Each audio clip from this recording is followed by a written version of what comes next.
तो अब हम बात करेंगे मई 2022 के करंट अफेयर्स की। ठीक है, हम बात करेंगे मई 2022 के करंट अफेयर्स की बात करेंगे। मई 2022 के अंदर जो इम्पोर्टेंट करंट अफेयर्स थे उनके रिलेटेड हम एमसीक्यूज सॉल्व करेंगे। और ये एमसीक्यूज जो होंगे, है ना, यहाँ पे हमारे पास करंट अफेयर बेस्ड होंगे प्लस प्रीवियस ईयर क्वेश्चन होंगे। यहाँ पे प्रीवियस ईयर क्वेश्चन हमेशा एक हमारा आईना के जैसे काम करता है भाई, कि क्वेश्चन आते कैसे हैं और ऐसे ही क्वेश्चन आएंगे। तो हमको उस आईना को देखते हुए हमको क्या करना है, तैयारी करना है। ऐसा नहीं कुछ भी करते जा रहे हैं, बिकॉज इसका सिलेबस बहुत वास्ट है भाई, ऐसा लगता है लोगों को, but it is not that much, है ना। क्योंकि आपको जो चीजें पूछी जा रही है आप उस पर फोकस करो, आपको समझ आएगा यूपीएससी क्वेश्चन पूछ कहाँ से रहा है ना। हर चीज हर आदमी नहीं पढ़ सकता यार, याद रखना। नाउ क्वेश्चन नंबर 1 है, among the following who are eligible for or who are eligible to benefits from Mahatma Gandhi national rural employment guaranteed act. हमको बात किसकी करनी है, मनरेगा की बात करनी है। क्वेश्चन 2011 के प्रीलिम्स में आ चुका है, मीडियम लेवल क्वेश्चन है ये। हमसे पूछा कि कौन एलिजिबल है, किसके बेनिफिट्स के लिए Mahatma Gandhi national rural employment guaranteed act के लिए एलिजिबल कौन है, ये हमसे पूछा गया है।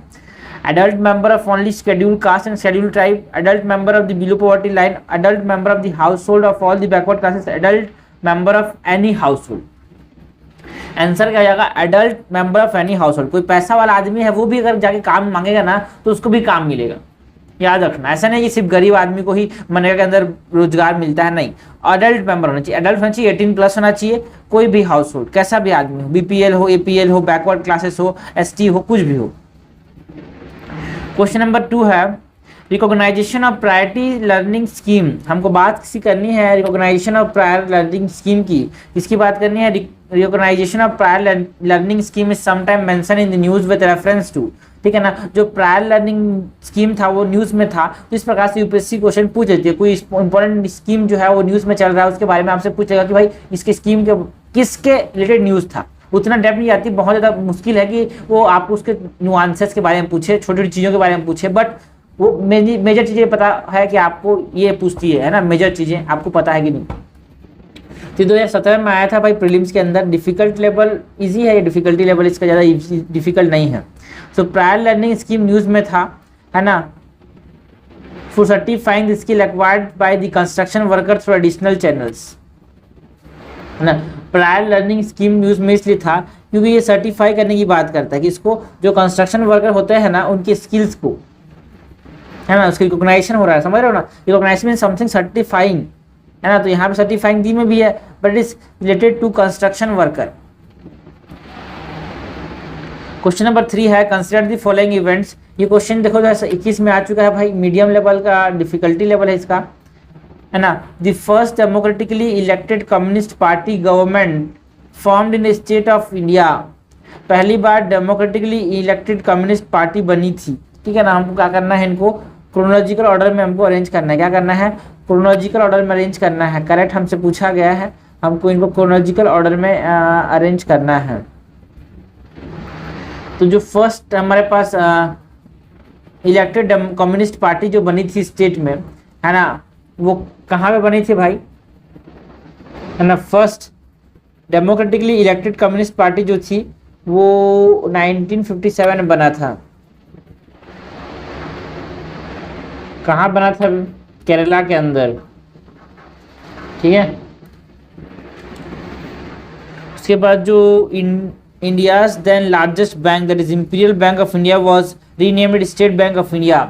जो इंपीरियल बैंक था उसको स्टेट बैंक ऑफ इंडिया में कब नाम चेंज किया गया, इसको 1955 में किया गया। ठीक है ना, जो समय सबसे लार्जेस्ट बैंक था इंपीरियल बैंक ऑफ इंडिया, उसका नाम चेंज करके स्टेट बैंक ऑफ इंडिया कर दिया गया।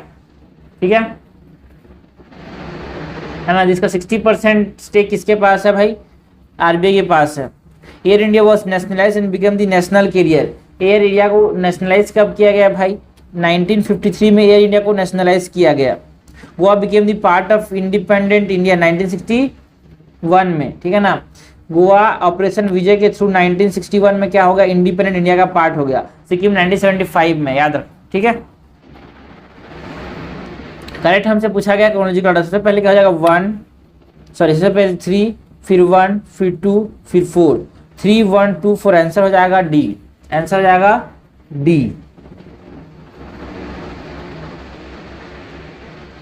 सॉरी भाई, 3 के बाद ये 3 के बाद 2 आएगा ना, 1955 है, फिर 1 फिर 4, 3 2 1 4, बी हो जाएगा करेक्ट आंसर। क्वेश्चन नंबर 4 है at the national level which ministry is the nodal agency to ensure effective implementation of scheduled tribes and other traditional forest dwellers act of 2006। ठीक है, हमको पूछा गया है कि मिनिस्ट्री कौन सी है जो इंप्लीमेंट करती है किसका, scheduled tribes and other traditional forest dweller recognition of forest right act 2006 को कौन एंश्योर करता है। क्वेश्चन देखो भाई 2021 के प्रीलिम्स में आ चुका है। ठीक है, तो ट्राइबल्स के लिए कौन होगा, ट्राइबल्स के लिए कौन होगा, मिनिस्ट्री ऑफ ट्राइबल अफेयर्स। याद रखना, ट्राइबल्स के लिए कौन होगा, ministry of tribal affairs. Tribals के लिए कौन होगा, ministry of tribal affairs. Question number 5 है which of the following are regarded as the main features of the rule of law। हमसे क्या बात करनी है, हमको बात करनी है main features of rule of law की, main features of rule of law. And limitation of the power बिल्कुल सही है, इक्वालिटी बिफोर द लॉ ये भी सही है, people's responsibility to the government. Rule of law में क्या पीपल्स का रिस्पॉन्सिबिलिटी होता है, नहीं होता है, गवर्नमेंट का रिस्पॉन्सिबिलिटी बात नहीं होती यार। Liberty and civil right, yes it is correct, correct हमसे पूछा गया, करेक्ट हो जाएगा 1 2 4, आंसर हो जाएगा सी। क्वेश्चन नंबर 6 है दी PK2 molecule recently in the news. हमसे बात करनी है PK2 मॉलिक्यूल की जो कि मई 2022 में न्यूज में था। वो क्यों न्यूज में था भाई, PK2 मॉलिक्यूल न्यूज में क्यों था, because it is a medicine that is related to treatment of diabetes. Okay, ये क्या है, ये मॉलिक्यूल ऐसा है that can trigger the release of insulin. It can trigger what, it can trigger the release of insulin from pancreas, trigger the release of insulin from pancreas, है ना, और इसको ओरली इस्तेमाल कर सकते हैं।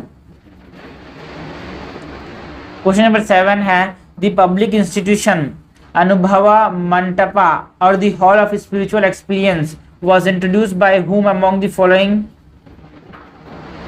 वचनकरास। तो हमको बात की करनी है, हमको अनुभव मंटपा और हॉल ऑफ स्पिरिचुअल एक्सपीरियंस को किसने इंट्रोड्यूस किया था ये हमको बताना है। तो किसने इंट्रोड्यूस किया था भाई, इसको इंट्रोड्यूस किए थे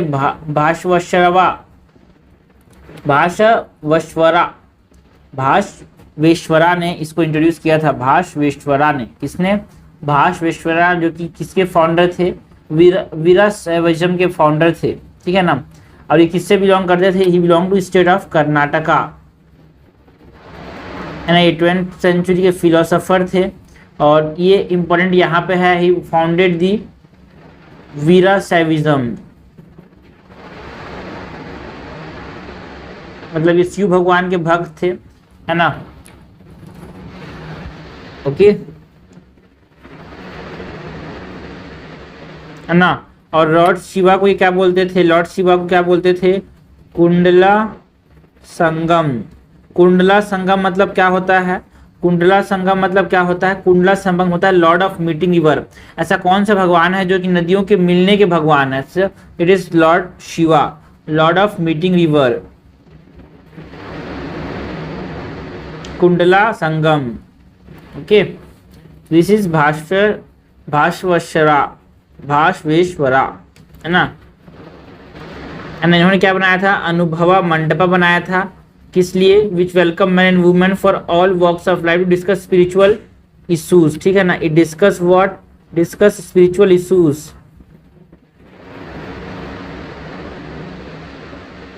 it discuss spiritual issues. Okay, ये वचनकरास थे, क्या थे, वचनकरास।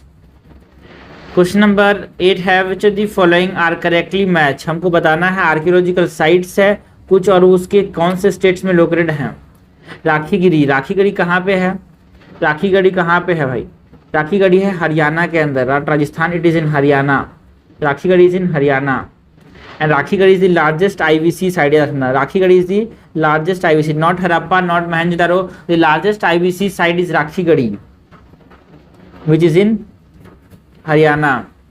शिव सागर, शिव सागर कहाँ पे है, शिव सागर इज इन असम, है ना। शिव सागर जो है वो असम के अंदर है। और शिव सागर क्या था, कैपिटल था अहोम किंगडम का। It was the capital of Ahom kingdom. Ahom kingdom का कैपिटल था ये, ठीक है। कहाँ पे है ये है असम के अंदर। कहाँ पे है ये? असम के अंदर। इसके बाद धोलावीरा। धोलावीरा कहाँ पे है? गुजरात में। और धोलावीरा में हमारे पास 40th वर्ल्ड हेरिटेज साइट घोषित किया गया, इसीलिए इंपॉर्टेंट है। Dholavira is the 40th world heritage site, ठीक है। और लोथल में क्या बना? लोथल में क्या बना? लोथल में बना नेशनल मैरीटाइम हेरिटेज कॉम्प्लेक्स।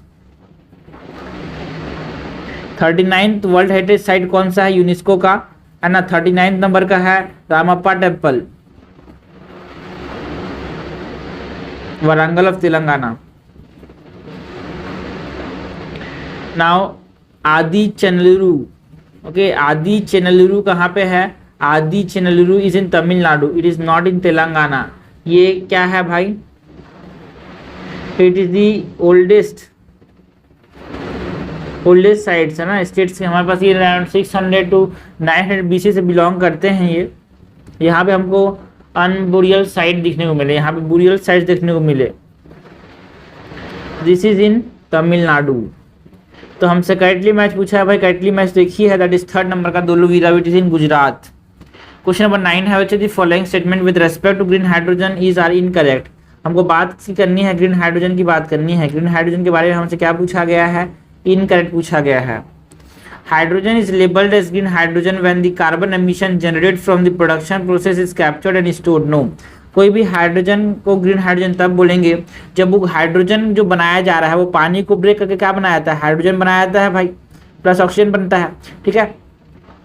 तो ये जब हाइड्रोजन बनाया जा रहा है किसको? पानी को ब्रेक करके, इलेक्ट्रिसिटी से ब्रेक करके बनाया जा रहा है। तो जब इलेक्ट्रिसिटी कहाँ से आएगा?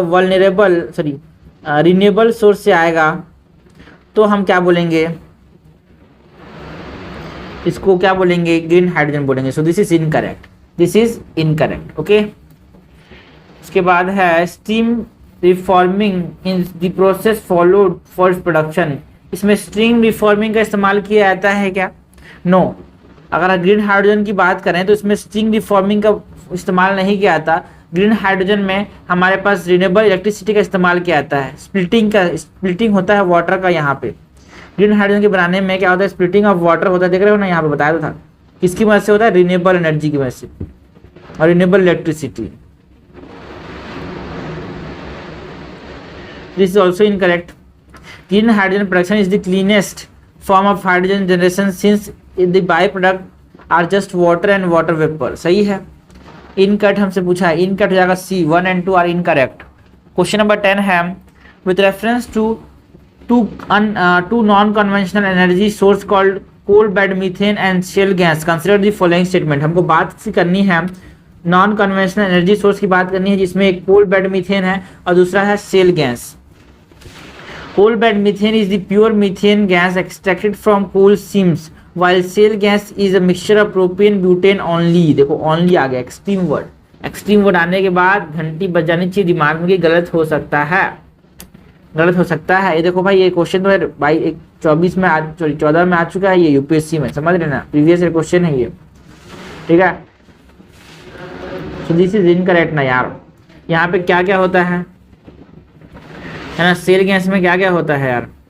शेल गैस में कार्बन डाइऑक्साइड भी होता है, नाइट्रोजन भी होता है, हाइड्रोजन सल्फाइड भी होता है, बहुत सारी चीजें होती है। In India abundant coal bed methane source exist but so far no shale gas resource have been founded. गलत है भाई। कैम्बे बेसिन में हमारे पास क्या देखने को मिलता है? शेल गैस देखने को मिलता है ना। असम अराकन में हमारे पास शेल गैस देखने को मिलता है। सो शेल गैस के भी हमारे पास रिजर्व्स हैं, लाइक फॉर एग्जाम्पल यहाँ पे गुजरात हो गया, गुजरात में कैम्बे बेसिन हो गया, ओके, और भी बहुत सारा, गोदावरी हो गया, onshore etcetera. This is incorrect. हमसे करेक्ट पूछा, करेक्ट हो जाएगा यहाँ पे नाइदर 1 नॉट 2। उस समय जो था 2014 में न्यूज में थे कि यहाँ पे रिसेंटली बहुत सारे हमारे पास शेल गैस के रिजल्ट देखने को मिले।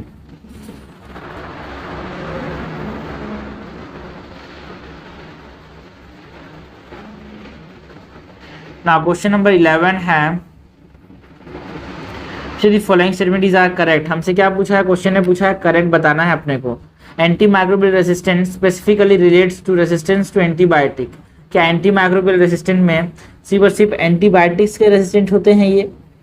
हाँ, क्या सिर्फ एंटीबायोटिक्स से ही रेसिस्टेंट होते हैं? नो, एंटीवायरल से भी रेसिस्टेंट हो जाते हैं ये, है ना। एंटी माइक्रोबियल रेसिस्टेंस मतलब they can also become resistant from antiviral drugs, they can also resistant from anti fungal drugs, है ना, एंटी हेलमेंथिक ड्रग्स और anti parasitic drugs. This is incorrect. Kerala was the first state in India to adopt a comprehensive policy on antimicrobial resistance। क्या केरला पहला state था? बिल्कुल सही है, जिसने 2018 के अंदर इसको अडॉप्ट किया। International centre for antimicrobial resistance solution was initiated and established by India in 2021। क्या इसको इंडिया ने एस्टेब्लिश किया था? क्या इसको इंडिया ने एस्टेब्लिश किया था? नो, इसको डेनमार्क ने इसको एस्टेब्लिश किया था। ओके, हमसे करेक्ट पूछा है क्या? करेक्ट पूछा है, यस। डिफिकल्टी कैसा है भाई? मीडियम डिफिकल्ट है। आंसर हमसे करेक्ट पूछा है, करेक्ट हो जाएगा यहाँ पे बी। ना क्वेश्चन नंबर 12 है, the following statement is are incorrect. हमसे क्वेश्चन ने पूछा गया है incorrect. India has set up its first gene sanctuary in Sikkim. क्या इंडिया का फर्स्ट जीन सेंचुरी सिक्किम में बना है? नहीं भाई, जो इंडिया का फर्स्ट जीन सेंचुरी बना है वो गारो हिल्स के अंदर असम में बना है।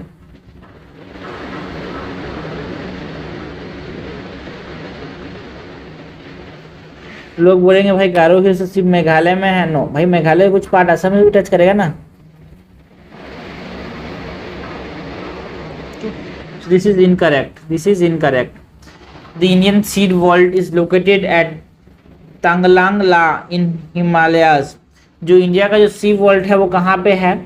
इंडिया का जो सी वॉल्ट है वो कहाँ पे है? तांगलांग वा में है। हाँ, नो, इट इज एट, ना, ये लद्दाख के अंदर है। It is in not in Tanglang La, it is in, एक हमारे पास चांगला में है, ठीक है, चांगला लद्दाख। इंडिया का जो सीड वॉल्ट है वो कहाँ पे है? चांगला लद्दाख में है। दिस इज इनकरेक्ट, है ना। Svalbard global seed vault, Svalbard global seed vault is secure backup facility for the entire world crop diversity। क्या ये सही है? बिल्कुल सही है। जो स्वालबार्ड ग्लोबल सीड वॉल्ट है वो क्या करता है? बीजों को सिक्योर रखता है और वो दुनिया की डाइवर्सिटी को मेंटेन करने की बात करता है। सही याद है यार। हमसे क्वेश्चन ने क्या पूछा है भाई? डिफिकल्ट है। क्वेश्चन ने पूछा इन कट बताना है। इन कट यहाँ पे ए हो जाएगा, 1 and 2 are incorrect. Question number 2 है, सिगेला सोनी। हमको बात करनी है सिगेला सोनी जो कि न्यूज में था, है ना। ये क्या है भाई? ये हमारे पास इकोलाई है क्या? नो, इकोलाई नहीं है, but it is an enterobacteriaceae family का मेंबर है ये, है ना। ये पेट का बैक्टीरिया है, bacteria that is continuous to intestinal infection. Yes, ये क्या करते हैं? बैक्टीरिया है ये जो कि इंटेस्टाइनल इन्फेक्शन करते हैं, ठीक है ना। क्वेश्चन नंबर 4 है, which of the given statement with respect to the press freedom index is are correct. देखो, प्रेस फ्रीडम इंडेक्स बहुत न्यूज़ में था, तो उसके बारे में यहाँ से पूछा गया है। प्रेस फ्रीडम इंडेक्स के बारे में हमसे बताना क्या है, इसके बारे में हमको करेक्ट बताना है। It is an annual ranking of countries compiled and published by transparency international based on its own assessment of the countries press freedom record in the previous year. क्या इसको रिलीज कौन करता है? क्या इसको रिलीज कौन करता है? वर्ल्ड फ्रीडम इंडेक्स, है ना। प्रेस फ्रीडम इंडेक्स जो है इसको रिलीज कौन करता है भाई? इसको कौन निकालता है? इसको लिखा है, बोला ट्रांसपेरेंसी इंटरनेशनल रिलीज करता है, बोल रहा है। No, it is release by the an organisation that is, जिसको हम क्या बोलते हैं? Reporters without borders. Reporters without, बहुत इंपॉर्टेंट है, बॉर्डर्स। रिपोर्टर विदाउट बॉर्डर जो है वो रिलीज करता है प्रेस फ्रीडम इंडेक्स को। This is incorrect. The ranking is also, okay, the ranking also is an indicator of the quality of journalism। no, जो ranking है वो हमको बताता है कि कितने सेफ हैं जर्नलिस्ट, है ना। How safe journalist are, how safe how safe, ठीक है, not what is the quality of journalism. कितने सेफ हैं, कितना प्रभाव पड़ रहा है उन पे, ठीक है ना। How safe they are, not quality. India is ranked at 150 in the 150 in the press freedom index 2022 edition. क्या इंडिया की रैंक कितनी आई थी? 150 आई थी क्या 180 कंट्रीज में? बिल्कुल सही है। इसे ये समझ आता है कि बहुत ज़्यादा अटैक कर रहे हैं भाई, है ना, गवर्नमेंट किस पे? जर्नलिस्ट पे, मतलब उनको दबाव डाला जा रहा है। डिफिकल्टी लेवल कैसा है? मीडियम है भाई इसका, ठीक है। और थर्ड इज करेक्ट यार, थर्ड इज करेक्ट। तो यहाँ पे हमसे करेक्ट पूछा है, करेक्ट आएगा बी, 3 ओनली। क्वेश्चन नंबर 15 है which the following best describe the term merchant discount rate. देखो प्रीवियस क्वेश्चन है ये, 2018 में आ चुका है। मर्चेंट डिस्काउंट रेट की बात करनी है ना, किसमें आ चुका है? 2018 में आ चुका है ये। डिफिकल्टी लेवल कैसा है भाई? Medium. What is merchant discount rate? Incentive given by the bank to a merchant for accepting payment through debit card pertaining to the bank. क्या इसको merchant discount rate बोलते हैं? गलत है। The amount paid back by the bank or the amount paid back by banks to their customers when they use debit card for financial transaction for purchasing goods and service. ये भी गलत है। The charge to a merchant by a bank for accepting payment from his customer through bank debit card. Bank debit card के through, ठीक है ना। It is not an incentive, it is a charge जिसको merchant को देना पड़ता है ना, to the merchant by a bank, ठीक है। जब वो जिस बैंक का डेबिट कार्ड इस्तेमाल करेगा, सपोज अपने पास कोई स्वाइपिंग मशीन है, तो ये मर्चेंट हो गया, ठीक है। अब इस मर्चेंट को ये स्वाइप कर रहा है अपना कार्ड को, तो सपोज एसबीआई का डेबिट कार्ड है, तो स्वाइप कर रहा है इसको, तो जो मर्चेंट को जो एसबीआई पैसा देगी उसको क्या बोलते हैं? Merchant discount rate.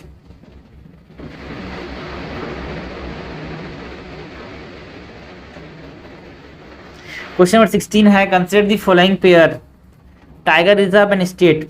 Achanakmar tiger reserve कहाँ पे? छत्तीसगढ़ के अंदर, बिल्कुल सही है। अमरकंटक अचानकमर टाइगर रिजर्व कहाँ पे है? छत्तीसगढ़ में है। अनामलाई, अनामलाई कहाँ पे है? Tiger reserve is in Tamil Nadu. Kawal, Kawal कहाँ पे है भाई? कवाल इज इन तेलंगाना, बिल्कुल सही। जो अनामलाई टाइगर रिजर्व है उसको Indira Gandhi wild life century भी बोलते हैं, याद रखना। अनामलाई का नाम दूसरा क्या है? Indira Gandhi wild life sanctuary. ऐसे घुमा के भी पूछ सकता है UPSC. Indira Gandhi wild life sanctuary Anamalai का ही दूसरा नाम है। करेक्टली मैच हमसे पूछा गया है। क्वेश्चन का लेवल कैसा है भाई? इजी। करेक्ट क्या जाएगा? डी। क्वेश्चन नंबर 17 है with respect to protection of child from sexual offence act, है ना, पॉक्सो की बात करनी है, पॉक्सो एक्ट की बात करनी है। Protection of children from sexual offence act, ठीक है।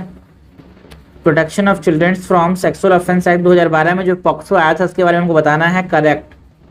There is no limit, sorry there is no time or age bar for reporting sexual offence under POCSO act. गलत है भाई, हमारे पास एक टाइम लिमिट है ना, एक एज लिमिट है।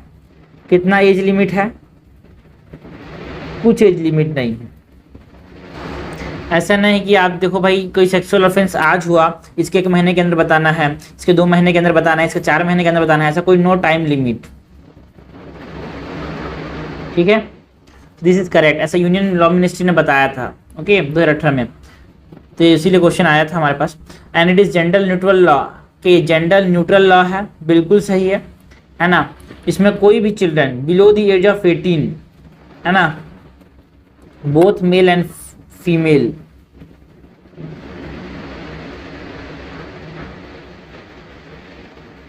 बिलो एज ऑफ 18 ईयर, ये इसको चिल्ड्रन बोलता है,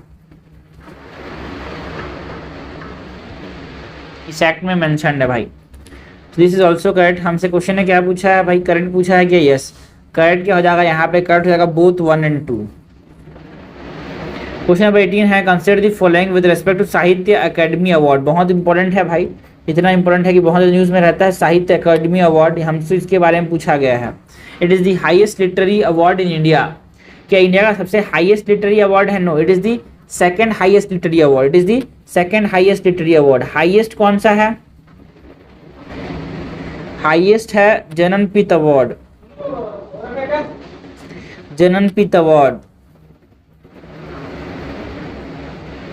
जो ज्ञानपीठ अवार्ड है वो इंडिया का सबसे हाईएस्ट लिटरेरी अवार्ड है, ठीक है। सेकंड हाईएस्ट है Sahitya Akademi award, okay. First is incorrect. The literary work should be written by an Indian and published in India, बिल्कुल सही है। जो लिटरेरी वर्क है जिसको साहित्य अकेडमी अवार्ड हम मिलेगा वो कैसा होना चाहिए भाई, वो आदमी इंडिया का होना चाहिए और इंडिया के अंदर पब्लिश होना चाहिए। It is awarded to writer who write in one of the scheduled language only. नहीं भाई, यहाँ पे हमारे पास 2 लैंग्वेज और हैं, शेड्यूल्ड लैंग्वेज सिर्फ 22 है ना, 22 शेड्यूल्ड लैंग्वेज हैं, प्लस इसके अंदर इंग्लिश भी जोड़ा गया है, इंग्लिश और राजस्थानी भी जोड़ा गया है। So this is incorrect. 24 languages में लिख सकते हैं आप for being eligible to part of the Sahitya Akademi award. So हमसे इनकरेक्ट पूछा गया है, क्या पूछा गया है, इनकरेक्ट पूछा गया है, ठीक है ना। क्वेश्चन का लेवल कैसा है, मीडियम। हमसे इनकरेक्ट पूछा गया, इनकरेक्ट जाएगा 1 और 3, आंसर हो जाएगा सी। क्वेश्चन नंबर 19 देखते हैं। The Bay of Pigs invasion is related to which of amongst the following countries, ठीक है। हमको बात यहाँ पे किसकी करनी है, बे ऑफ पिग्स इन्वेजन की। तो बे ऑफ पिग्स इन्वेजन किसके, कौन से कंट्री के रेफरेंस में न्यूज में था, हाँ ये क्यूबा के रेफरेंस में न्यूज में था, है ना। बे ऑफ पिग्स इन्वेजन ये क्यूबा के रेफरेंस में था, है ना। बे ऑफ पिग्स इन्वेजन क्या बोलते हैं, ये फर्स्ट CIA का अटेम्प्ट जो था, है ना, फिडेल कास्ट्रो को मारने का जो फर्स्ट अटेम्प्ट था, है ना, इसको क्या बोलते हैं, Bay of Pigs invasion, okay. Failed. Question 20 है, with reference to furnace oil consider the following statement. हमको बात करनी है, फर्नेंस ऑयल की बात करनी है, हमसे पूछा गया है। It is a product of oil refineries. जो फर्नेंस ऑयल होते हैं क्या वो ऑयल रिफाइनरीज के प्रोडक्ट होते हैं, बिल्कुल सही है यार। Some industries use this to generate power, बिल्कुल सही है। फर्नेंस ऑयल को कुछ लोग इसको पावर जनरेट के लिए भी इस्तेमाल करते हैं। It uses causes sulphur emission, है ना, इसके इस्तेमाल करने से क्या होता है, सल्फर एमिशन होता है इनटू द एनवायरनमेंट, ये भी सही है। करेक्ट हमसे पूछा गया है, करेक्ट जाएगा डी। क्वेश्चन का लेवल कैसा है, क्वेश्चन का लेवल है मीडियम। क्वेश्चन नंबर 21 है, consider the following statement with regard to delimitation commission. अभी डिलिमिटेशन कमीशन न्यूज में था इसलिए हमसे यहाँ पे पूछा गया है। हमको बात करनी है डिलिमिटेशन कमीशन की बात करनी है। क्वेश्चन का लेवल है easy. The delimitation commission is appointed by the chief election commissioner. जो डिलिमिटेशन कमीशन है उसको कौन अपॉइंट करता है? कोई अपॉइंट नहीं करता। It works under the election commission and it is appointed by the president. It is appointed by the president. Second है, the delimitation commission is an independent body constituted under article 82 of the parliament. Okay, after the parliament enacted a delimitation act after every census. बिल्कुल सही है, ये article 82 के अंदर काम करता है और है ना, ये डिलिमिटेशन कमीशन हर सेंसस के बाद होता है। एक इंडिपेंडेंट बॉडी है ये। It works under the election commission of India and it is appointed by the president. There was no limitation after 1981 and 1991 census. बिल्कुल सही है, यहाँ पे कोई भी कमीशन नहीं बनाया गया 1991 या फिर 1981 के सेंसस के बाद। करेक्ट हमसे पूछा गया, करेक्ट हो जाएगा यहाँ पे 2 और 3, आंसर हो जाएगा बी।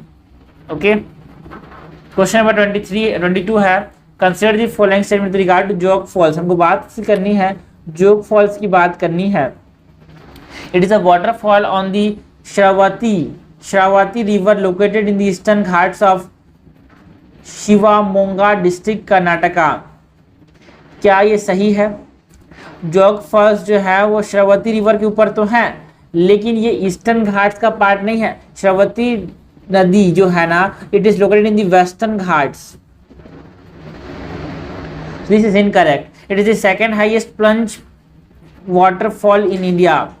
बिल्कुल सही है, it is the second highest plunge waterfall. तो highest plunge waterfall कौन है? तो highest कौन सा है? highest है कुंचिकल फॉल्स। highest कौन से हैं? कुंचिकल फॉल्स। कुंचिकल फॉल्स जो है वो क्या है? वो highest है। सेकेंड हाईएस्ट कौन है? जोग फॉल्स। सेकेंड हाईएस्ट इज जोग फॉल्स। दोनों कर्नाटका में है। जोग फॉल्स भी कर्नाटका के अंदर है और कुंचिकल फॉल्स भी कहाँ पे है? कर्नाटका के अंदर है। This is correct. Another popular name for the beautiful Jog fall is Gerusoppa falls, है ना। ये जॉग फॉल्स का दूसरा नाम क्या है? ये जॉग फॉल्स का दूसरा नाम क्या है? गिरुसोपा फॉल्स, बिल्कुल सही है। सो हमसे क्या पूछा है? क्वेश्चन ने पूछा है हमसे करेक्ट बताना है। करेक्ट हो जाएगा 2 और 3, आंसर हो जाएगा बी। आंसर क्या हो जाएगा? बी। क्वेश्चन नंबर 23 है recently North East first ever specialised ginger processing plant in the state of dash was revive, ठीक है ना। नॉर्थ ईस्ट में रिसेंटली क्या हुआ? नॉर्थ ईस्ट में recently first ever specialised ginger processing plant बनाया गया। क्या बनाया गया? जिंजर प्रोसेसिंग प्लांट बनाया गया, है ना। जो स्टेट में था उसको रिवाइव किया गया ना, पहले था वो, उसको रिवाइव किया गया। ये क्वेश्चन कैसा है भाई? इसका लेवल कैसा है? मीडियम है। इस क्वेश्चन का लेवल कैसा है? मीडियम है, ठीक है ना। तो कौन से स्टेट में इसको क्या किया गया? प्रोसेस इसको रिवाइज किया गया? मेघालय के स्टेट में इसको क्या किया गया? अपने पास रिवाइव किया गया, ठीक है ना, है ना। ये फर्स्ट पहले बनाया गया था 2004 में इसको बनाया गया था, उसके बाद वो नॉन फंक्शनल हो गया था, बट उसको फिर से रिवाइव किया गया है, ठीक है ना, under ministry of North East development region, ठीक है ना। किसने डेवलप इसको रिवाइज किया? Ministry of North East development region. Okay, so it is in Meghalaya। 24 है the United Nation World Food Program was founded in 1961 by, जो United nation का world food programme है उसको किसने किसने फाउंड किया भाई? यूनाइटेड नेशन का वर्ल्ड फूड प्रोग्राम है उसको किसने किसने फाउंड किया, है ना। वर्ल्ड फूड प्रोग्राम, तो फूड वाली चीज़ों ने इसको फाउंड किया, दैट इज वर्ल्ड, है ना। किसने इसको फाउंड किया? वर्ल्ड फूड ऑर्गेनाइजेशन और यूएनजीए ने मिलकर फूड ऑर्गेनाइजेशन जो है ना, वर्ल्ड फूड प्रोग्राम उसको लॉन्च किया।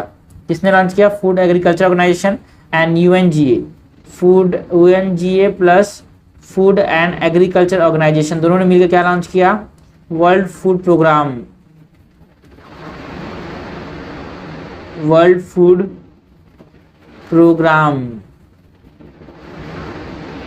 25 है with the present state of development artificial intelligence can effectively do which of the following, है ना। आज आर्टिफिशियल क्या क्या कर सकता है आर्टिफिशियल इंटेलिजेंस, ये हमसे पूछा। देखो इस तरह जनरली जो क्वेश्चंस होते हैं यूज वाले, थोड़ा सा बस सोचना, बस 2% सोचना, 98% इसके चांसेस होते हैं कि ऑल आंसर ही होगा इसका। यूज, प्रोग्राम, फंक्शन, है ना, इससे में एप्लीकेशन सब में मैक्सिमम ऑल आंसर होते हैं। Bringing down electricity consumption electrical industrial unit, बिल्कुल सही है। जरूरत नहीं है उसको बंद कर देगा। Create meaningful short stories and song, ये भी कर सकता है। डिसीज डायग्नोसिस भी कर सकता है। टेक्स्ट टू स्पीच कन्वर्जन भी कर सकता है। Wireless transmission of electrical energy भी कर सकता है।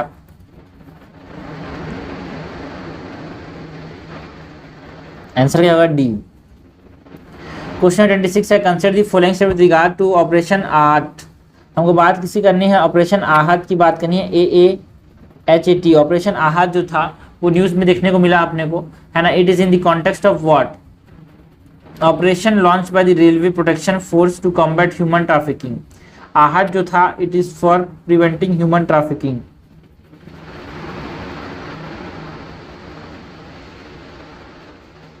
और कॉम्बैटिंग ह्यूमन ट्रैफिकिंग, ओके। इसको रेलवे प्रोटेक्शन फोर्स इसको लॉन्च किया था, ठीक है। दिस इज ऑपरेशन आहत।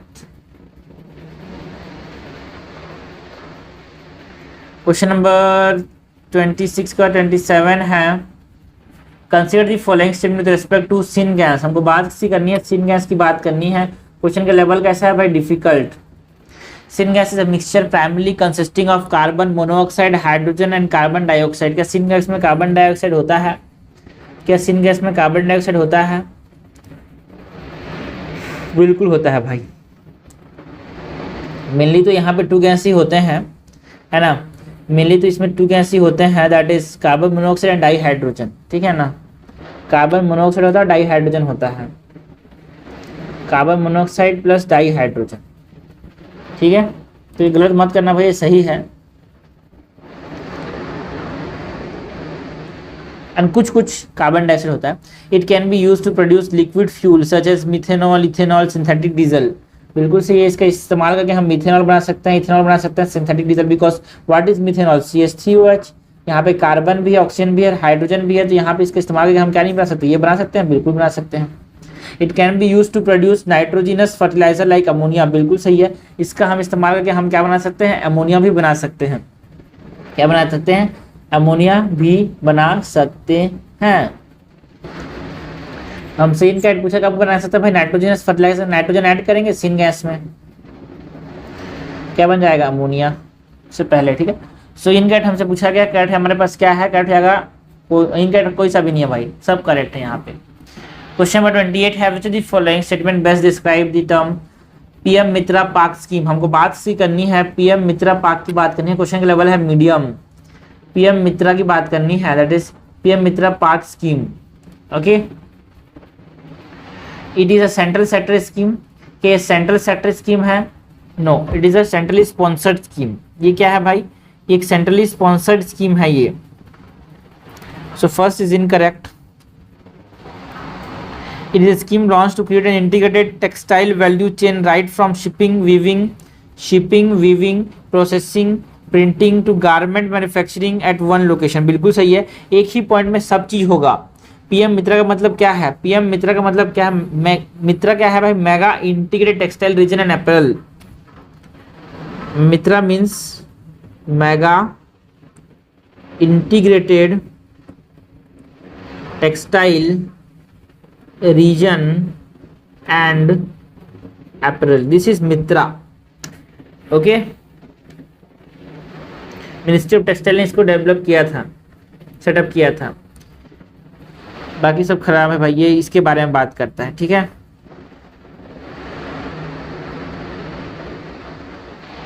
इंपॉर्टेंट याद रखना, ये सेंट्रल सेक्टर स्कीम नहीं है, स्पॉन्सर्ड स्कीम है, सेंट्रल स्टेट आपस में मिलकर इसको फंड करेंगे। क्वेश्चन 29 है, consider the following statement. Question का लेवल कैसा है भाई, क्वेश्चन का लेवल है difficult.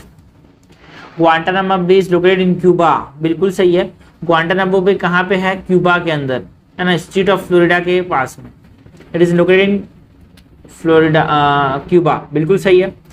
And Florida state separates Cuba from United states, बिल्कुल सही है, जो फ्लोरिडा स्टेट है वो सेपरेट करता है किसको, क्यूबा को यूनाइटेड स्टेट्स से, ये भी सही है। हमसे करेक्ट पूछा है भाई, करेक्ट देखते हैं, एक बार मैप देख लेते हैं। ये क्या है, ये क्यूबा है, ठीक है, ये क्या है, यूएसए, फ्लोरिडा है ये, एंड मियामी है ये, ठीक है। यहाँ पे हमारे पास स्टेट ऑफ फ्लोरिडा है, क्या है यहाँ पे, स्टेट ऑफ फ्लोरिडा है, तो यूएसए का पार्ट ये हो गया है ना। गल्फ ऑफ मैक्सिको में ये है, ये स्टेट ऑफ फ्लोरिडा जो है वो यूएसए को कनेक्ट करता है किससे, क्यूबा से, ठीक है। And this is Guantanamo Bay, this is Guantanamo Bay. एक चीज और देख लेते हैं यहाँ पे, this is Cayman trench and this is Cayman highland, ठीक है ना। काइमन आइलैंड यूके के हैं, ठीक है, और यहाँ पे सेफ हेवन बनाया जाता है, और ये जमाइका है जहाँ से क्रिस गेल बिलोंग करता है। जमाइका की कैपिटल क्या है, किंगस्टोन। ये बहामास है, ये बहामास, ठीक है। तो करेक्ट क्या हो जाएगा यहाँ पे, करेक्ट हो जाएगा बोथ 1 and 2। क्वेश्चन नंबर 30 है, in the constitution of India promotion of international peace and security is included in. देखो भाई ये प्रीवियस ईयर क्वेश्चन है, तो देखो कैसे क्वेश्चंस आते हैं हमारे पास डीपीएसपी और फंडामेंटल राइट से, बेसिक क्वेश्चन आते हैं, बट आप कंफ्यूज हो जाओगे, ऐसा क्वेश्चन यूपीएससी पूछती है, ठीक है। तो कहाँ पे ये मेंशन है भाई, what is promotion of international peace and security, ये कहाँ पे मेंशन है, ये डीपीएसपी के अंदर के मेंशन है कि फंडामेंटल ड्यूटीज के अंदर। देखो दो लोग कंफ्यूज कहाँ के बीच में होंगे, फंडामेंटल ड्यूटीज और डीपीएसपी में, कहाँ पे मेंशन है ये डीपीएसपी में मेंशन है, ठीक है, फंडामेंटल ड्यूटीज में मेंशन नहीं है ये, ठीक है। It is mention in article 51, और ये 51A है, ठीक है। 51 में ये मेंशन है, क्या मेंशन है, promotion of what, promotion of international peace and security is mention in article 51। और डीपीएसपी 38 से लेके 51 तक क्या कहलाते हैं, 36 से लेके डीपीएसपी 51 तक क्या कहलाते हैं, directive principles of state policy. और 51 में ये मेंशन है promotion of international peace and security, okay. So answer हो जाएगा बी। क्वेश्चन नंबर 31 है, which of the following statement is are correct. हमसे करेक्ट पूछा गया है, ठीक है ना। क्वेश्चन का लेवल कैसा है, क्वेश्चन का लेवल है इजी। हमसे पूछा क्या गया है, correct. Supreme court has had a fixed bench of 34 since the adoption of Indian constitution. नहीं भाई, 34 का जो टारगेट था वो तो अभी तक तो आया नहीं है, ठीक है ना। अभी तक अभी अचीव हुआ है ये, ठीक है ना, जो फुल बेंच टर्म है। पहले तो ऐसा था भाई, 7 जजेस थे ना, सुप्रीम कोर्ट में चीफ जस्टिस प्लस 7 जजेस थे, ठीक है ना। 34 since the adoption of the Indian constitution ऐसा नहीं था, पहले CGI प्लस 7 जजेस थे शुरुआत में एडॉप्शन में। So this is incorrect. The constitution does not prescribe the minimum age for appointment as a जज ऑफ द सुप्रीम कोर्ट। बिल्कुल सही है, मिनिमम एज इसने नहीं बोला है भाई, ठीक है ना।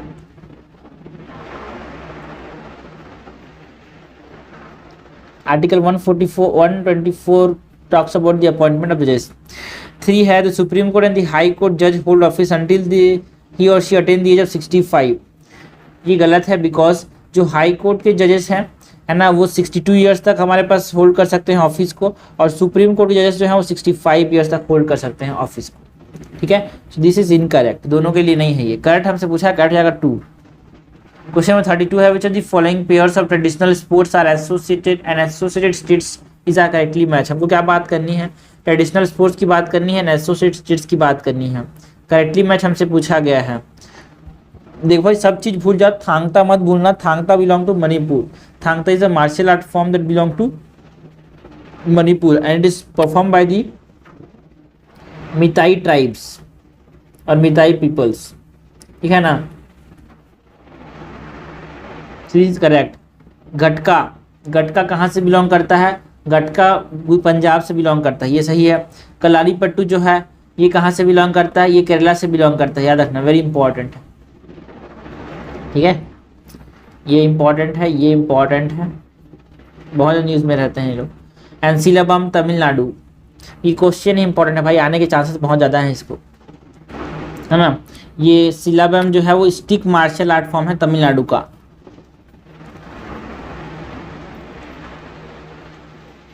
ओके, सो यहाँ पे करेक्ट क्या हो जाएगा, करेक्ट होगा डी, सबके सब करेक्ट है यहाँ पे। करेक्ट क्या हो जाएगा, करेक्ट हो जाएगा डी, सबके सब करेक्ट है। क्वेश्चन 133 है which of the following statement is are incorrect with respect to forex reserve. हमको बात सी करनी है, फॉरेक्स रिजर्व के बारे में बात करनी है। हम क्या पूछा गया है, इनकरेक्ट। क्या पूछा गया, इनकरेक्ट। क्वेश्चन का लेवल कैसा है, क्वेश्चन का लेवल है medium. The 4 component of forex reserve are foreign currency asset, बिल्कुल सही है, gold, special drawing rights and reserve transposition in international monetary fund, है ना। Reserve position international monetary fund is what we call reserve transposition with gold accounting the largest share among the 4 component. क्या forex reserve में सबसे ज़्यादा जो component हैं वो gold के हैं? क्या फॉरेक्स रिजर्व में सबसे जो कंपोनेंट है वो किसके हैं, गोल्ड के हैं? ये सही स्टेटमेंट है यार? No, it is incorrect, because सबसे ज़्यादा जो हमारे पास फॉरेक्स रिजर्व में है वो है फॉरेन करेंसी एसेट्स, ठीक है। Foreign currency assets are the largest share, this is incorrect. The monetary policy tightening and interest rate hike by US federal reserve and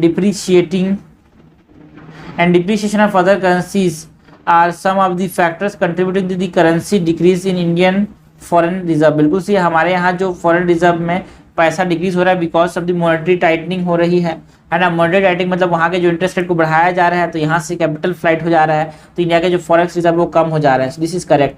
हमसे इनकरेक्ट पूछा गया है, इनकरेक्ट जाएगा 1 ओनली। 34 है which the following statement is correct with respect to pangolin. Pangolin बहुत important topic है यार, question आते रहते हैं, हमको पता होना चाहिए पेंगोलिन के बारे में, ठीक है ना। They are naturally distributed across the continent Asia, Africa and Australia. Pangolin Asia, Africa, Australia में देखने को मिलते हैं क्या? एशिया, अफ्रीका और ऑस्ट्रेलिया में देखने को मिलते हैं क्या? बिल्कुल सही है। Being the most trafficked mammal in world, all species of pangolin are classified as critically endangered. Not all, ठीक है। हमारे पास जो देखो भाई, जो एशिया में जो अपने पास है पेंगोलिन, उसको कैसा क्लासीफाई किया गया है ना। एशिया में है जो अलग अलग स्पीसीज हैं, इनको क्रिटिकली, किसी को क्रिटिकली एंडेंजर्ड, किसी को वल्नरेबल क्लासीफाई किया गया है।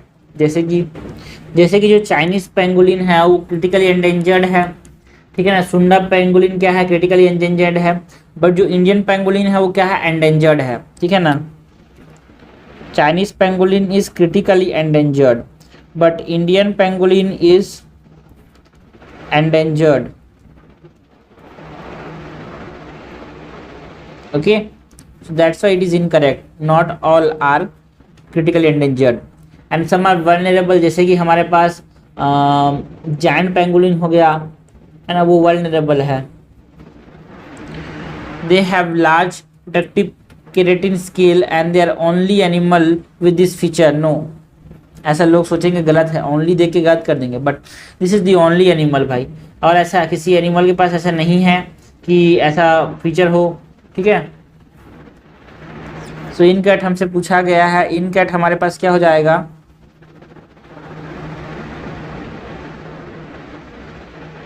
और जो पहला स्टेटमेंट ये बोल रहा है कि ऑस्ट्रेलिया में पाए थे, दे लिव इन अफ्रीका और एशिया। पेंगोलिन जो होते हैं सिर्फ एशिया और अफ्रीका में पाए थे, ऑस्ट्रेलिया में पाए नहीं जाते।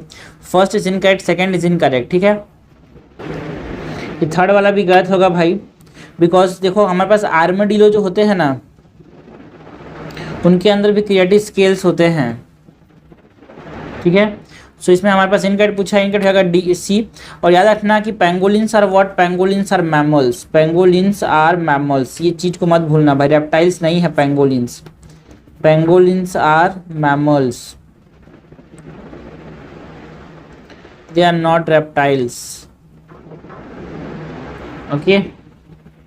हाँ ये सही है, देखो थर्ड वाला सही है, बिकॉज ओनली नोन मैमल बोला है ना, इसलिए ये सही है। ऐसा नहीं बोलता ओनली नोन स्पीसीज बोलता तो ये गलत हो जाता, ठीक है ना। तो इसीलिए हमारे पास इसका आंसर क्या हो जाएगा, इसका आंसर हो जाएगा ए। इनकरेक्ट हमसे पूछा है, इसका आंसर हो जाएगा ए। क्वेश्चन नंबर 35 है, with reference to Mughal India what is are the difference और differences between jagirdar and zamindar. हमको बात इसकी करनी है, हमको डिफरेंस की बात करनी है, जागीरदार और जमींदार के बीच में डिफरेंस क्या होता है। जागीर मीन्स, फर्स्ट स्टेटमेंट क्या है, jagirdar were holder of land assignment in lieu of judicial and police duties, whereas zamindar were holder of revenue rights without obligation to perform any duty other than revenue collection. क्या ये सही है, क्या ये सही है भाई, ये गलत है। बिकॉज आप समझो, जागीरदार, जागीर, ठीक है ना, जागीर दिया हुआ है ना, जागीर मतलब लैंड है ना, तो इनको लैंड असाइनमेंट तो मिलता है, साथ ही साथ जुडिशियल एंड पुलिस ड्यूटीज भी मिलती हैं। वेयर जमींदार holders of the revenue rights, जमींदार मतलब रिवेन्यू राइट्स होते हैं, है ना। जागीरदार के पास, जागीर मीन्स लैंड, लैंड होता है इनके पास, बट जमींदार के पास revenue, zamindar related to revenue rights, okay.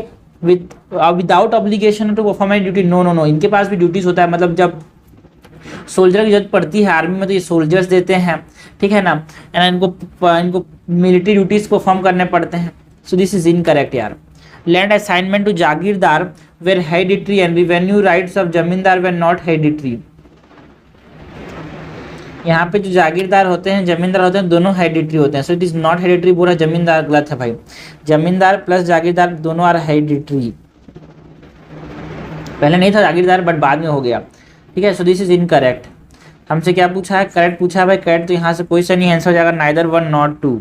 Question 136 है, which of the following is are correct with respect to national clean air programme. हमको बात किसकी करनी है, नेशनल क्लीन एयर प्रोग्राम की बात करनी है, NCAP की। क्वेश्चन का लेवल कैसा है, मीडियम। हमको बताना क्या है, correct. It aim to achieve a 40% to 60% reduction in the particulate matter concentration by 2022 with 2017 as a base year.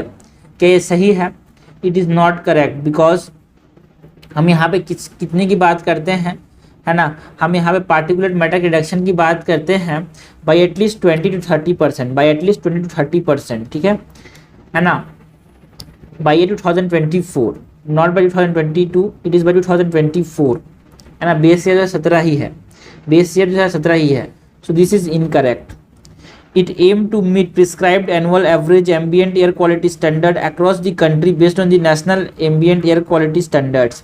बिल्कुल सही है, ये इसको लागू करने की बात करता है, इसके जो स्टैंडर्ड है उसको मेट करने की बात करता है, पानी की बात करता है, कंप्लीट कर पाए ये बात करता है। क्वेश्चन नंबर 3 है, cities exceeding national standard for 5 consecutive year are directed to prepare and implement city action plan for improvement in air quality। बिल्कुल सही है, ऐसे सिटीज जिसने क्या किया, ये जो कंपनी बस 5 कंसेक्यूटिव क्वार्टर्स तक इसके जो नेशनल स्टैंडर्ड है उसके ऊपर इसने एडमिशन किया, तो उसको यहाँ पे क्या करना पड़ेगा, एक प्रिपेयर करना पड़ेगा सिटी एक्शन प्लान। ये इसके अंदर है भाई, नेशनल क्लीन एयर प्रोग्राम के अंदर है ये। करेक्ट हमसे पूछा गया, करेक्ट हो जाएगा यहाँ पे C, that is 2 and 3 only. Question number 37 है, consider the following statement with respect to thalassemia, हमको बात किसी करनी है, थैलेसीमिया की बात करनी है। It is a blood disorder involving lower than normal amount of white blood cells, no it talks about RBCs, red blood cells, okay. It इज caused by bacterial infection of the bone marrow tissue which produce white blood cell, no, ये एक genetic disorder है भाई। क्या है? एक genetic disorder है। So it is not bye bacterial infection. हमसे इनका पूछा गया, इनका रहेगा बोथ। क्वेश्चन नंबर 37 है, क्वेश्चन नंबर 37 है, which of the following statement is are correct with respect to the vote value of member of the electoral college for a president of India. हमको बात किसी करनी है vote value of a member of electoral college of the president for the president of India. ये question का level कैसा है भाई? Easy. The value of each vote by a member of parliament is fixed while the vote of value of each member of the legislative assembly differ from state to state. बिल्कुल सही है, depends on the population.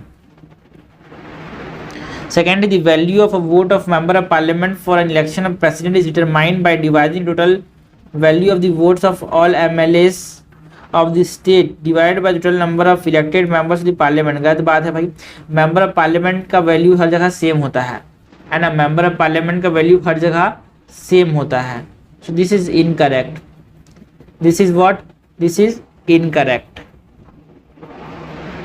ऐसा लोगों को लगेगा, but it is correct because जो vote of the value of the member of parliament होता है वो कितना होता है? टोटल वोट, सही बोल रहा है ये, टोटल वोट ऑफ, है ना, मेंबर ऑफ द पार्लियामेंट का जो वोट होता है इट इज दी डिवाइड करने से बनाता है total vote of all MLAs, total vote of all MLAs of all states divided by total number of elected members of the parliament, total number of elected member of parliament. क्यों पूछा गया भाई elected क्यों? Because जो electoral college होता है president की election में, इसमें ओनली इलेक्टेड मेंबर्स होते हैं, ओनली इलेक्टेड मेंबर्स होते हैं। बट जो वाइस प्रेसिडेंट की इलेक्शन उसमें इलेक्टेड प्लस नॉमिनेटेड होते हैं, और इसमें सिर्फ और सिर्फ एमपीज होते हैं।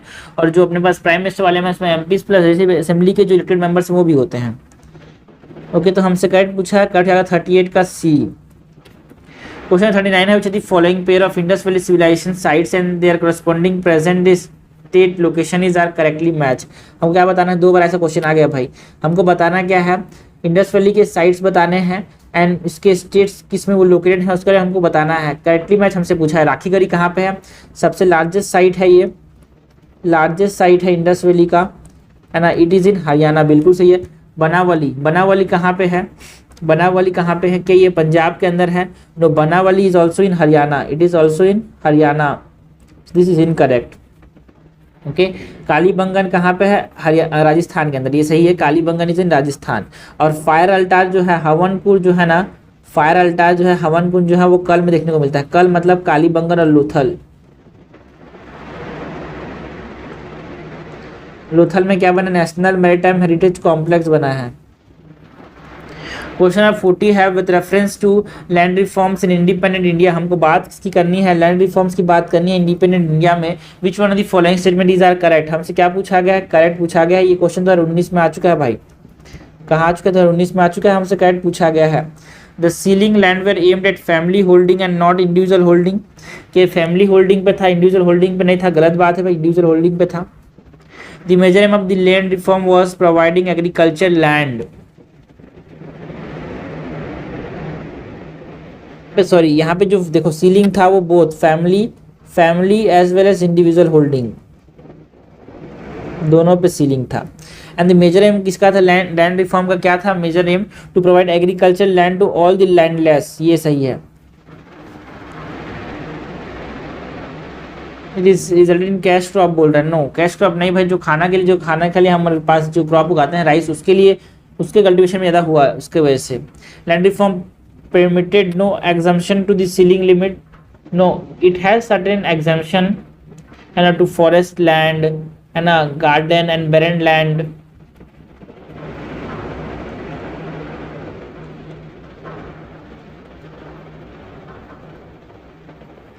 Question 41 है, consider the following statement with respect to MP LAD, that is member of parliament local area development scheme की बात करनी है अपने को।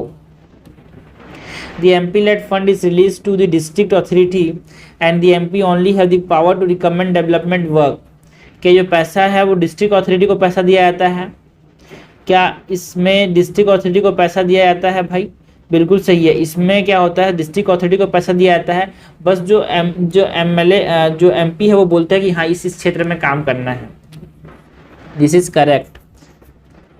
Interest that the MP-led fund accrues is added to the MP-led account and can be used for the development project, है ना। जो इसमें इंटरेस्ट होते हैं, है ना, इसमें जो इंटरेस्ट होते हैं उसको, जो इंटरेस्ट होते हैं ना MP-led फंड के ऊपर, वो MP-led अकाउंट में नहीं जाता भाई, है ना। ये जो इंटरेस्ट होते हैं उसको जो पॉलिटिशियंस हैं, पार्लियामेंटेरियंस हैं, वो इस्तेमाल नहीं कर सकते फॉर द डेवलपमेंट वर्क। जो इंटरेस्ट है वो centrally sponsored scheme, sorry central sector scheme में जाता है। इंटरेस्ट जो होता है वो किस में आता है?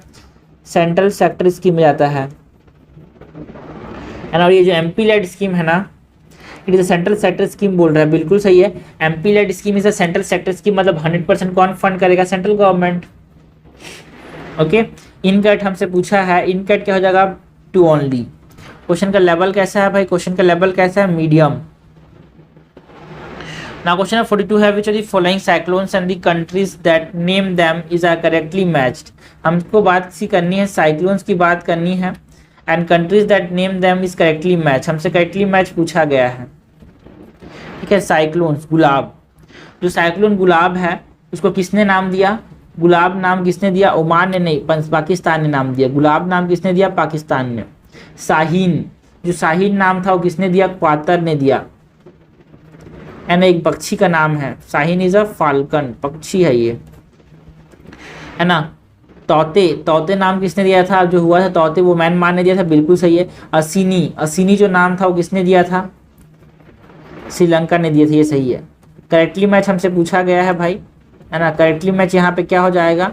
करेक्टली मैच हो जाएगा यहाँ पे C, 3 and 4। क्वेश्चन नंबर 43 है, Dhaincha Pilli Pesara cowpea offence in the news are. ये क्या है? Dhaincha Pilli Pesara cowpea offence in the news are what? This are what? Genetically engineered crops हैं ये, ग्रीन मैन्योर्स हैं, नैनो फर्टिलाइजर हैं, बायो फर्टिलाइजर हैं। ये क्या है? हाँ, ये ग्रीन मैन्योर्स हैं, है ना। Dhaincha Pillipesara and cowpea are green manures, ठीक है।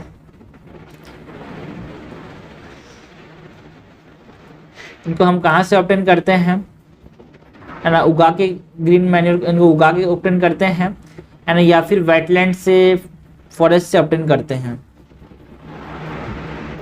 क्वेश्चन 44 है, the standard model of particle physics consider which of the following fundamental forces of nature. इनमें से किसको फंडामेंटल फोर्सेस बोल रहे हैं? स्टैंडर्ड मॉडल किसको फंडामेंटल फोर्सेस मानती है? ग्रेविटेशनल फोर्स को, इलेक्ट्रोमैग्नेटिक फोर्स को, स्ट्रॉन्ग न्यूक्लियर फोर्स को, वीक न्यूक्लियर फोर्स को। आंसर क्या होगा इसका? हाँ,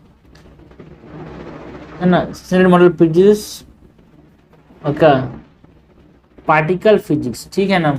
हमसे क्या बात की जा रही है? हमसे बात की जा रही है standard model of physics, standard model of particle physics consider which of the following forces, ठीक है ना। पार्टिकल फिजिक्स मतलब समझना, छोटे छोटे पार्टिकल्स की बात हो रही है, इसकी बात हो रही है, छोटे छोटे पार्टिकल्स की बात हो रही है, ठीक है ना। जो स्टैंडर्ड मॉडल है ना उसमें सिर्फ और सिर्फ 3 फोर्सेस की बात की जाती है। किसकी बात की जाती है? Electromagnetic, strong nuclear and weak nuclear force. Gravitational force की बात की जाती नहीं है। तो ये बेसिक चीज़ें हैं जो कि पता होनी चाहिए, लेकिन पता नहीं होता तो क्वेश्चन सॉल्व करने के बाद पता हो जाता है, ठीक है ना। सो यहाँ पे हमारे पास जो standard model of particle physics है उसमें 3 फोर्सेज आते हैं, कौन कौन से? 2, 3, 4। क्वेश्चन नंबर 45 है, brominated flame retardants are used in many household products like mattresses and upholstery. Why is there some concern about their use? जो ब्रोमिनेटेड हमारे पास फ्लेम रिटार्डेंट्स होते हैं उनको यूज करने में क्या कंसर्न है, ये हमसे पूछा गया। क्वेश्चन का लेवल कैसा है? Difficult. They are highly resistant to degradation in environment. क्या ये जो होते हैं ये बहुत ज़्यादा रेसिस्टेंट होते हैं डिग्रेडेशन से? बिल्कुल सही है भाई, ये जो होते हैं रेसिस्टेंट होते हैं, इसीलिए यहाँ पे डिग्रेड नहीं हो पाते, और यही हमारे पास बाद में आगे कम दिक्कत करते हैं इन्वायरमेंट को। And they are able to accumulate in human animal, बिल्कुल सही है। इनका क्या हो जाता है? बायोक्यूमुलेशन हो जाता है, है ना, उससे हमारे बहुत सारी बीमारियां करती है। देखो भाई ये प्रीवियस क्वेश्चन 14 में आ चुका है, ये करेक्ट हमसे पूछा है, करेक्ट हो जाएगा बोथ। तो इस तरह से यूपीएससी जो चीज़ न्यूज़ में रहती है उससे क्वेश्चन ऐसी पूछती है यार, तो आपको समझना है। आसान क्वेश्चन होता है बट आपको करंट अफेयर्स थोड़ा अवेयर होना है, तो सिर्फ तो हम एमसीक्यूज कर रहे हैं कि हम अवेयर हो जाएं। क्वेश्चन नंबर 46 है, this temple dedicated to Surya the solar deity is well known for पंडू लाइडन। It was build in 18th century AD by Lalita Aditya Muktapida of the Karkota dynasty. The temple being talked about is, ठीक है। Question का level क्या है, medium. यहाँ पे किस टेम्पल की बात की जा रही है भाई, मार्तंड सन टेम्पल की बात की जा रही है। जो मार्तंड सन टेम्पल था वो न्यूज़ में था, है ना, और ये जम्मू एंड कश्मीर में है। कहाँ है ये, जम्मू एंड कश्मीर के अंदर है मार्तंड सन टेम्पल। कहाँ पे है, जम्मू एंड कश्मीर के अंदर है। बाकी सब डिस्क्रिप्शन तो इसके बारे में क्वेश्चन नहीं दे दिया है कि एक सन टेम्पल है, पांडु लाइडन भी बोलते हैं इसको, 8th century में बनाया गया है, ललिता आदित्य मुक्तापिड़ा ने बनाया है ना, करकटा डायनेस्टी का था ये। सो इससे आप रेट्रोस्पेक्टिव स्टडी भी कर सकते हो मार्तंड सन टेम्पल के बारे में। ये सब चीज़ें किसके बारे में, मार्तंड सन टेम्पल। 47 है, which of the following statement is are correct. हमसे क्या पूछा गया है, करेक्ट पूछा गया है। क्वेश्चन का लेवल कैसा है, मीडियम। ओके, करेक्ट पूछा गया है। तो demographic dividend is the economic growth potential resulting from changing population age structure. बिल्कुल सही है। डेमोग्राफिक डिविडेंड मतलब जो फायदे हम ले सकते हैं, जो पॉपुलेशन एज स्ट्रक्चर है उससे, उसको क्या बोलते हैं हम, डेमोग्राफिक डिविडेंड कहते हैं। When the dependency ratio is minimum and the age pyramid show a bulge in the middle proportion, मतलब हमारे पास क्या होगा, है ना, मिडिल एज पॉपुलेशन ज़्यादा होगा। बल्ज यहाँ पे हमारे पास ज़्यादा दिख रहा है बीच में, तो यहाँ पे मिडिल एज पॉपुलेशन ज़्यादा होगा, है ना, वर्किंग एज पॉपुलेशन ज़्यादा होगा। A country is said to be demographic dividend phase. बिल्कुल सही है। In India, 1921 is known as the year of demographic divide because it is the census year where there is sudden increase in the growth of the population. Okay, ये सही कि गलत है भाई। 1921 को हम क्या बोलते हैं, ईयर ऑफ ग्रेट डिवाइड बोलते हैं, है ना, क्योंकि इस पॉपुलेशन में एक ऐसा सेंसस था, पॉपुलेशन सेंसस 1921 का, जहां पे हमको देखने को मिला इसके सेंसस में एक पॉपुलेशन डिक्रीज देखने को मिला, बिकॉज 19 इसका कारण था 1918 का जो वर्ल्ड वॉर था उसकी वजह से डेथ हुआ, फेमाइन्स आए बहुत सारे पार्ट में, ठीक है ना, स्पेनिश फ्लू भी कारण था उसमें, हम इसलिए पॉपुलेशन डिक्रीज देखने को मिला। This is incorrect. हमसे करेक्ट पूछा, करेक्ट जाएगा ए। क्वेश्चन नंबर 48 है, which of the following pairs are correctly match. हमसे क्या पूछा गया है, करेक्टली मैच पेयर पूछा गया है, ठीक है। डिफिकल्टी लेवल कैसा है, डिफिकल्ट है। इंस्ट्रूमेंट और कैटेगरी की बात करनी है। संतूर क्या है भाई, तातावाद्य है क्या, संतूर इज अ तातावाद्य, बिल्कुल सही है। Santoor is a tatavadya. Tatavadya means what, vibration या string instrument, it is a string instrument, है ना। कोलालू क्या है, भाई, कोलालू एक म्यूजिकल इंस्ट्रूमेंट है जो कि वुडन पाइप से बना होता है, ठीक है ना, पाइप से बना होता है कोलालू, ठीक है। तो ये सुशिहारा वाद्य है। सुशिहारा वाद्य मीन्स विंड इंस्ट्रूमेंट, बांसुरी के जैसा होता है। उसके बाद है पंखजवा जो है वो घना वाद्य है क्या, no, it is not a घना वाद्य, ये लकड़ी से बना होता है, ठीक है। ये अवंध वाद्य बिलोंग करता है, ठीक है ना, इट इज नॉट अ घना वाद्य। घना वाद्य मतलब तबला नहीं है ये अवनाधा वाद्य है, अवनाधा वाद्य, ओके। अवनाधा वाद्य और what this are percussion instrument, है ना, डमरू जैसे तबला। और घना वाद्य क्या होता है ना, घना वाद्य होता है सॉलिड इंस्ट्रूमेंट, ठीक है, सॉलिड इंस्ट्रूमेंट होते हैं, जैसे बेल हो गया, ओके, इसे सॉलिड इंस्ट्रूमेंट। बट अवनाधा वाद्य और परकशन इंस्ट्रूमेंट, इनको परकशन किया जाता है, जैसे डमरू को किया जाता है ना, मतलब जैसे तबला हो गया, ओके। इसके एग्जाम्पल क्या है, तबला, डमरू, ड्रम, ये सब अवंधवाद होते हैं, ठीक है। Third is incorrect. हमसे करेक्टली मैच पूछा, करेक्टली मैच हो जाएगा ए। करेक्टली मैच क्या हो जाएगा, ए, ओके। उसके 49 नंबर क्वेश्चन है, which of the given statement is are correct. हमको पूछा गया correct with respect to what, with respect to united nation with respect to united nation convention to combat desertification. हमको बात किसकी करनी है, united nation convention to combat desertification की बात करनी है। UNCCD is a sole legally binding international agreement linking environment and development to sustainable land management। क्या एकमात्र ऐसा एग्रीमेंट है भाई, क्या एकमात्र ऐसा एग्रीमेंट है? हाँ बिल्कुल सही है, इट इज एन एकमात्र ऐसा एग्रीमेंट जो कि क्या करता है, इन्वायरमेंट को सस्टेनेबल डेवलपमेंट के साथ लिंक करता है and is a legally binding agreement. याद रखना, it is a legally binding agreement. UNCCD is what, UNCCD is legally binding, यानी किसको किसको साथ जोड़ता है, एनवायरमेंट को जोड़ता है, किसके साथ, ये एनवायरमेंट को जोड़ता है सस्टेनेबल डेवलपमेंट के साथ। Okay, it is one of the 3 Rio convention, बिल्कुल सही है, it is one of the 3 Rio convention. और 3 रियो कन्वेंशन कौन कौन से हैं भाई, एक तो UNCCD हो गया, united nation convention to combat desertification, एक क्या है अपने पास, यूनाइटेड नेशन कन्वेंशन है ना फॉर क्लाइमेट चेंज, एक हमारे पास कन्वेंशन फॉर बायोलॉजिकल डाइवर्सिटी है ना CBD, ये रियो 3 कन्वेंशंस में आते हैं। India has hosted 2 editions of UNCCD conference of parties. क्या इंडिया ने अभी तक 2 कॉन्फ्रेंस होल्ड किए हैं? बिल्कुल सही है ना, इंडिया ने अभी तक कितने कॉन्फ्रेंस होल्ड किए हैं? 2। ऐसा लगेगा सही लगेगा but it is incorrect because India ने अभी तक कितने होस्ट किए हैं भाई, एक ही होस्ट किया है, 2019 में एक ही होस्ट किया, that is scope number 14, only 1। उसके बाद है 4th, UNCCD is a custodian agency of sustainable development indicator 5.3.1, बिल्कुल सही है, ठीक है। तो हमसे पूछा क्या गया है, करेक्ट पूछा गया है, क्या करेक्ट पूछा गया, करेक्ट हो जाएगा 1, 2 एंड 4, आंसर हो जाएगा बी, आंसर हो जाएगा बी। क्वेश्चन नंबर 50 है, if the interest rate is decrease in an economy, अगर इंटरेस्ट रेट को कम कर दिया, ये क्वेश्चन आ चुका है भाई, प्रीवियस ईयर क्वेश्चन है, if interest rate are decrease in an economy it will lead to, interest rate कम कर दे क्या होगा, decrease in the consumption expenditure in the economy, increase in the tax collection of the government, increase in the investment expenditure in the economy, increase in total saving. ठीक है, interest rate कम करने से क्या आएगा, है ना, जो इन्वेस्टमेंट एक्सपेंडिचर होगा ना वो क्या हो जाएगा, इंक्रीज हो जाएगा, क्योंकि देखो इंटरेस्ट रेट कम हो गया तो लोग ज़्यादा खरीदेंगे चीज़ों को, है ना, बैंक से वो लोग ज़्यादा लेंगे और इन्वेस्टमेंट ज़्यादा करेंगे।